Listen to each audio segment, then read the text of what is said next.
大家好，歡迎嚟到香港新聞連線。今日係2025年12月5日星期五，我哋一齊嚟睇下今條片嘅第一則新聞先。德媒爆內幕，歐洲領袖私下警告澤連斯基，美國可能出賣烏克蘭。美國總統特朗普政府近日積極推動同俄羅斯展開談判，希望為烏克蘭戰爭尋找落幕機會。不過，多名歐洲領袖對華府嘅意圖表示質疑，擔心美方或有意向俄羅斯總統普京作出讓步。明鏡週刊取得嘅一份電話會議記錄顯示，德國總理默茨、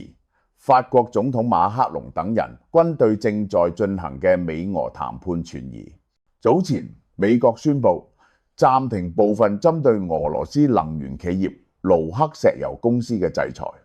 美國財政部表示，有關豁免旨在確保盧克石油於俄羅斯境外嘅加油站可以繼續營運，避免令消費者同供應商受影響。條件係相關收益不得匯返俄羅斯。豁免有效期至2026年4月29日。美國特使維戈科夫近日於莫斯科與普京會面，形容會面非常好。特朗普亦都形容美俄會面非常好，又稱普京希望結束戰爭。普京現正訪問印度，佢接受當地電視台訪問時形容，現階段談判複雜，但需要投入努力，而唔係阻撓。佢表示相信特朗普係真誠努力，並暗示外界，尤其部分歐洲國家正試圖拖慢談判進度。明鏡週刊報導指，馬克龍喺週一與多名歐洲領袖及烏克蘭總統澤連斯基通話時指出，美國有可能喺領土問題上出賣烏克蘭。不過愛麗舍宮其後否認總統使用過背叛一詞，強調官方紀要並冇相關措辭。同一通話中，默茨亦向澤連斯基表示，未來幾日一定要非常小心，更指美國人喺度耍你，亦都喺度耍我哋。德國總理府拒絕回應，重申唔會披露任何機密對話內容。芬蘭總統斯圖布亦都被指對美方行動存疑，認為烏克蘭及澤連斯基唔應獨自面對美國派往莫斯科嘅談判代表，包括特朗普特使維特哥夫同總統女婿古殊納。北約秘書長呂特亦喺通話中表示，我哋必須保護澤連斯基，北約對相關引述不予置評。烏克蘭總統顧問利特文回應指唔會評論挑釁性度。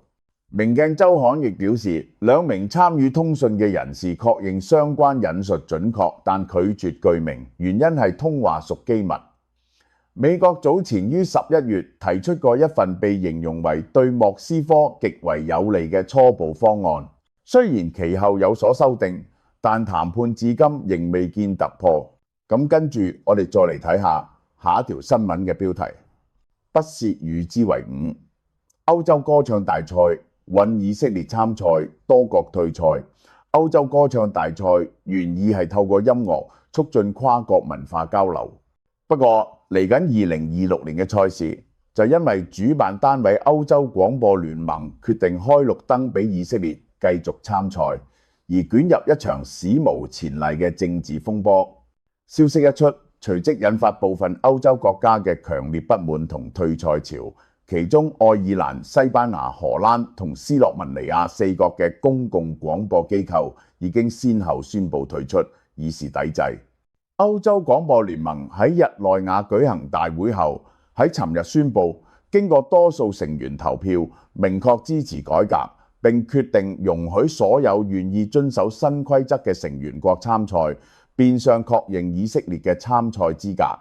EBU 強調，新規則旨在強化信任並維護賽事嘅中立性，嘗試平息外界對以色列參賽資格嘅爭議。對於呢個決定，以色列總統克作喺社交平台 X 上面拍晒手掌，表示歡迎。佢話以色列值得喺世界各地每個舞台上亮相，又多謝晒所有捍衛以色列參賽權嘅朋友。克作期望大賽可以繼續支持文化、音樂、國與國之間嘅友誼同跨國文化理解。以色列公共廣播公司亦話，企圖阻止以色列參賽嘅做法係一種文化抵制。不過 EBU 嘅決定並未能令所有成員國收貨。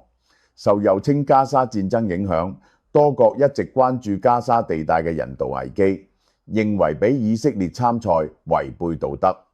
愛爾蘭廣播電視喺聲明中講到明 ，RTE 唔會參加2026年歐洲歌唱大賽，亦唔會轉播比賽。佢哋認為，